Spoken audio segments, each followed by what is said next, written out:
Hey everybody, it's Kelly Nielsen here, the Grief Guru. And on this channel, we discuss all things related to grief. What does it look like? What does it feel like? But most importantly, we share tips, tools, and resources on how to recover from grief and get back to living a life that you love. On today's episode, we're going to be looking at part of our year in grief timeline. And today specifically, we're going to be looking at months 1 to 3. So if you lost someone fairly recently and you find yourself in this time frame, this video is for you.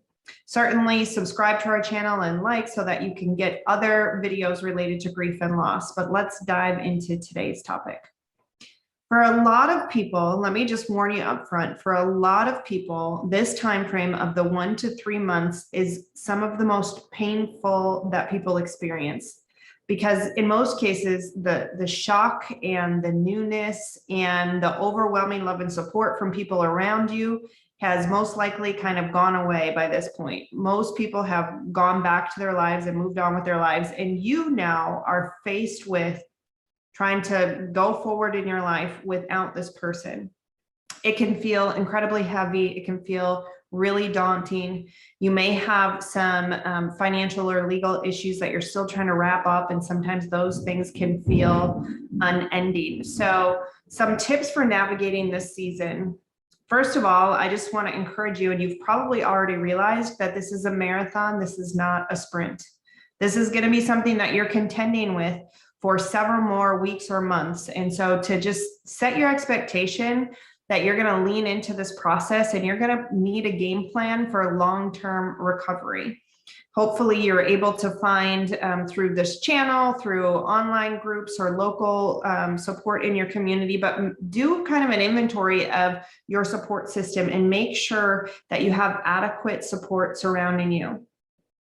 I'm hoping for your sake that the physicality of grief and loss is being restored, but if not, you'll definitely want to do everything you can to help your body heal and recover.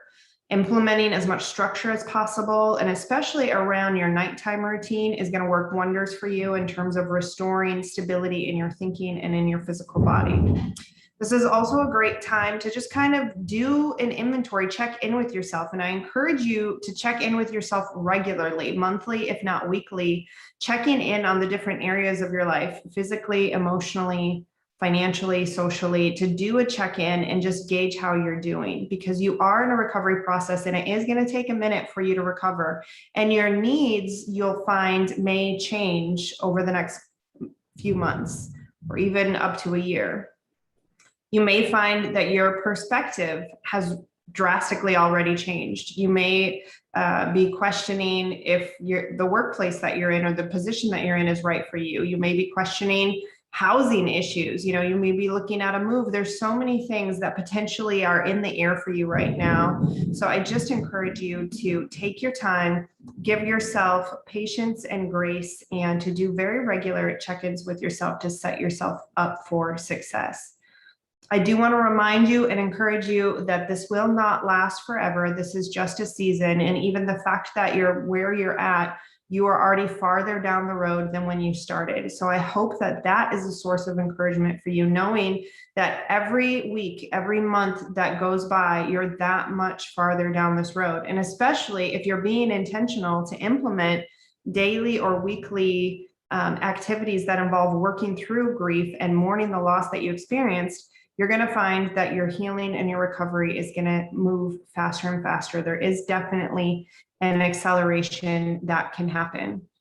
But mostly during this time frame, as I said, it's really a time for reassessing and making some decisions. It's a time to determine in the short term and maybe even start to look at some of the long-term things about what is going to be best for you in terms of, every area of your life, workplace, housing, things of that nature. I also do really want to encourage you to make sure that you have the right support. You may be finding that family and friends are grieving differently. Maybe they're at a different point in their journey at this point. And so if you're not finding the adequate support that you need from the likely sources, you need to keep looking until you find the right solution. Certainly, we would love to work with you at Grief Relief Nation, but if you need to find that in your local area, church or whatever, really make sure and don't settle on this one. Don't stop until you find the right support for you, that you find a place and people who are going to be encouraging and supportive and to tell you that you can do this, because you absolutely can do this. As always, I will be here cheering you on every step of the way. You can get through this. You are getting through this each and every day, and we will see you on the next video.